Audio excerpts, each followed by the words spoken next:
भंडारा जिल्ह्यातील पवनी तालुक्यातील अड्याळमध्ये 4थ्या वर्गाचा निकाल सर्व शाळेत लागला।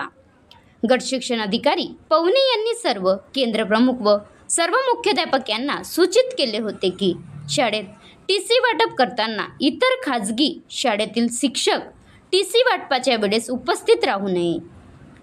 टीसी वाटपाच्या वेळेस केवळ पालक व विद्यार्थी यांना शाळेच्या आवारात प्रवेश देण्यात यावा। पालकांच्या व्यतिरिक्त शाळेच्या परिसरात कोणालाही प्रवेश देऊ नये। नियमानुसार विद्यार्थ्यांची टीसी केवळ पालकांच्या सुपूर्द करण्यात यावी।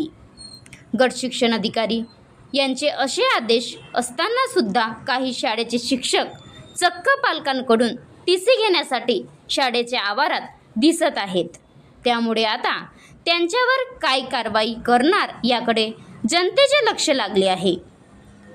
Maharashtra live news Nitin Vargantiwar, crime reporter, Bhandara. आता गाडीवर मोबाईल नंबर नाही तर इमर्जन्सी QR कोड लावा, जे तुम्हाला अडचणीच्या वेळी मदत करेल।